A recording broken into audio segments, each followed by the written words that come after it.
Hello, ladies and gentlemen. I'm here at the 2006 World Dairy Expo showing some of the different technological things that are going on in agriculture. Many of you consumers that go to the store and purchase a half gallon of milk off the shelf just assume that it'll always be there and be wholesome and pure for your family's consumption.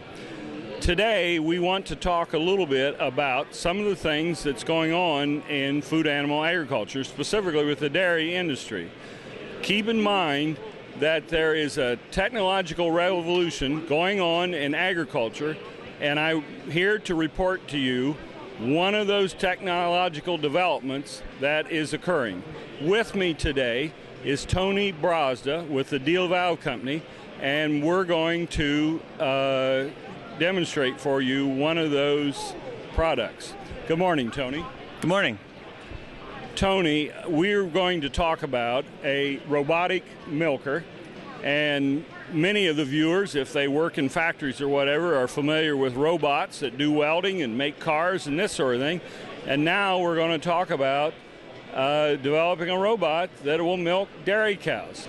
I find this very incredible. Give me a little report, and for our viewers, a little bit about what goes into milking a dairy cow and the issues that needed to be overcome for a robotic milker to harvest the milk from a dairy cow.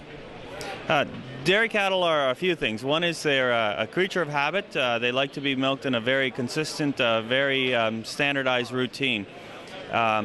Before we milk the cow, we must prep the cow for milking. So that involves cleaning the udder, drying the udder, and stimulating the udder to induce letdown of milk.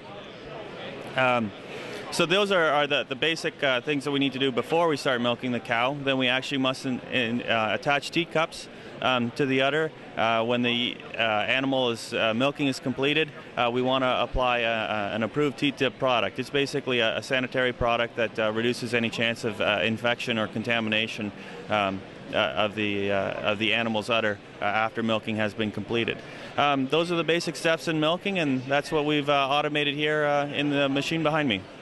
And of course, we want milk to be a clean and wholesome product, and so this equipment, I'm assuming, does some sanitizing and that sort of thing. It absolutely does. So we meet all of the American health code regulations.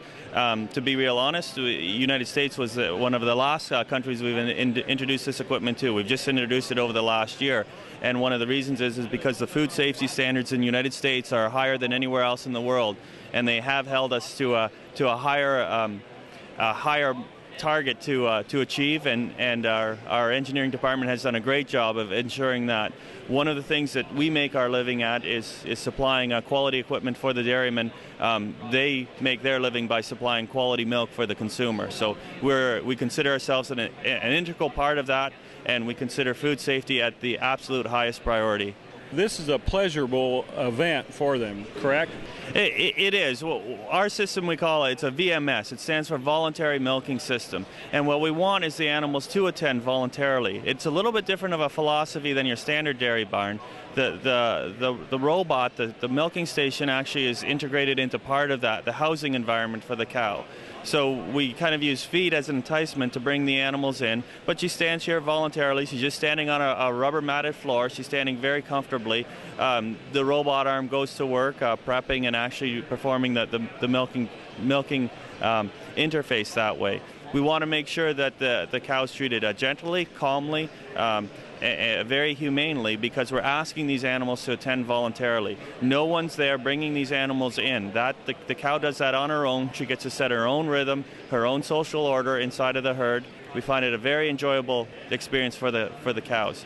How often do these cows typically come in and volunteer to be milked?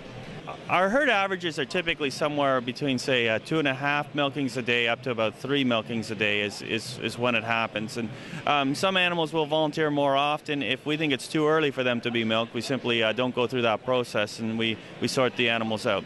So the animals do wear an identification tag, and before we let them into the station, we've We run them through a gate that reads their tag, and we realize at that point in time whether she really requires milking or not. We find animals will actually try to attend more often than they actually require to be milked. So there is some enjoyment for the animals to attend a milking session here.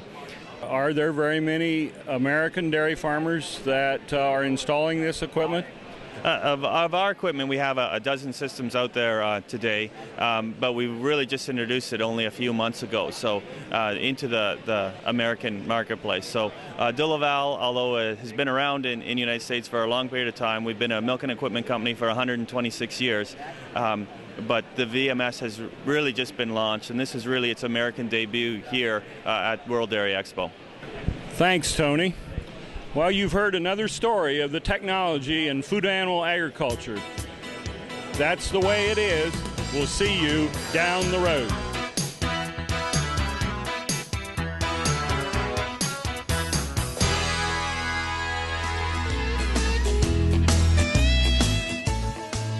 Down the Road is brought to you in part by Prince Agra, makers of Omnigen AF, advancing animal nutrition for healthy animals, and Woodruff Enterprise of Springfield, Ohio,